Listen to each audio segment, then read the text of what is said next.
Hi, I'm Rob. And I'm Rob. And this is Ask Rob and Rob.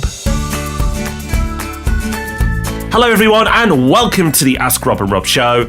The show that, yes, you ask Rob and Rob your questions and we give you answers. Well, we may be getting towards the end of the year, but our enthusiasm for getting your questions answered has not waned, and we've got two great questions in this week. Yes, we have, and if you want to send in your own, it's dead easy. Just give us a call on 013 808 00035 and leave us a message there, or do the same thing via the website at propertyhub.net/ask. That way, you can follow in the footsteps of Paul. Hi, Rob and Rob. It's Paul from Burnley. Really appreciate all the free content that you share.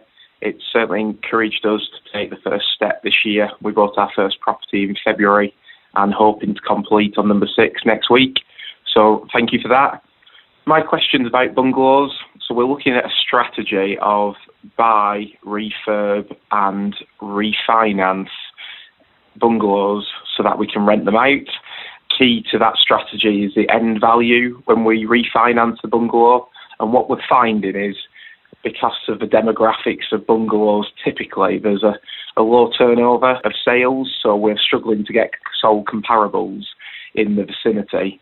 What steps could we take to mitigate that end value, and how might we prepare the information so when that valuation takes place, our end value is secured?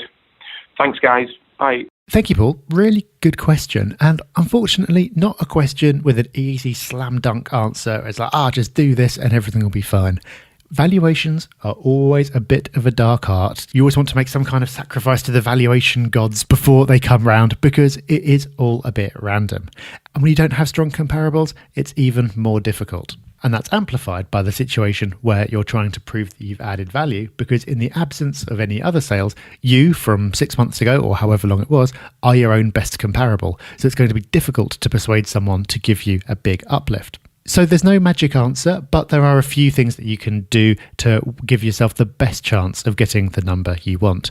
Firstly, cover off the basics. Make sure that before you start, you've got lots of photos showing the condition it was at the beginning. So there'll be some improvements that you make that are very visible, and others, like maybe a new boiler or new tiles on the roof, that you can't normally see from a cursory inspection. So it's worth making sure that the valuer is aware of every last thing that you've done.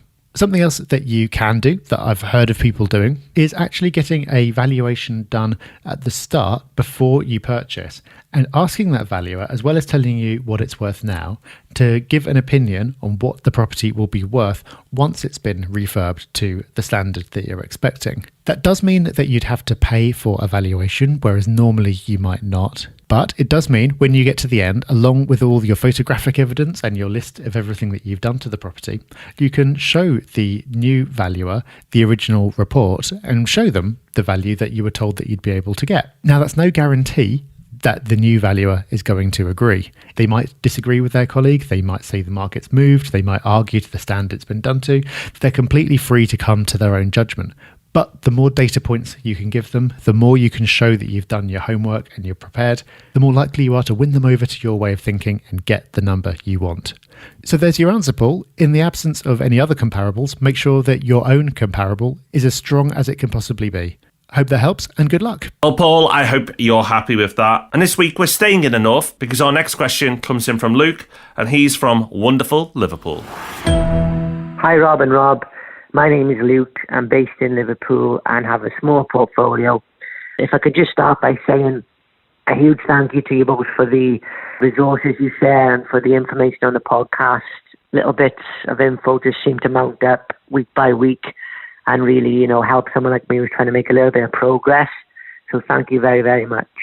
My question relates to flats or kind of apartments in blocks, if you will. Looking at some historical prices, you often see some flats which, to give an example, there's a development in Liverpool, sold maybe 10 years ago, brand new, for about £130,000, £140,000. And now you see those same flats moving for around about £90,000. That's a development in West Derby. There are others in kind of the Wavertree area that have sold for, let's say, 130 again in 2005, and now 14 years on, they're selling for about 90 to 100. So they've both developments I reference have lost a good bit of value. My question is, do developments like that bottom out and therefore become a potential buy? Like you could maybe compare to a stock that falls and someone might go, okay, well now that represents value, buy it and it will creep back a little bit. Or when they go down to that degree, are they going down and staying down? I wondered where there was value there, and do you risk them continuing to fall so when you come to sell you ultimately lose money in the long term on the actual price you paid? So yeah, if you can give me some guidance on that, that would be amazing. Thanks again for all you do and all the best. This is a great question, Luke, and I love the depth of research that you're getting into here and going back and looking at historical sold prices, because it can, if you look at enough of them, start to build a picture up of an area. You must be careful though, and here's my first word of warning. There are some blocks that are priced a bit funny, and that's because during the boom period of 06, 07 and then into 08, some of the properties that were sold at highly inflated prices. So they distorted from what's going on in the rest of the area. So the way to establish if it's one of these blocks or not is to look at the wider area, look at other apartment blocks and start to build a picture. But let's say you've done that and you found some really interesting data. But I must say I'm not shocked by this data, because the data tells us this is what we should expect. Because if you look at the home track reports for the city of Liverpool and see how prices have done, you can see recently they've done really well.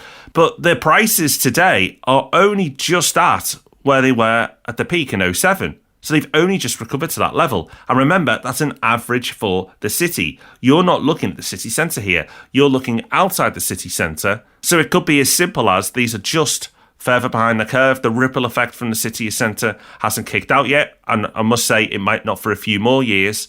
And that's why these are so well priced.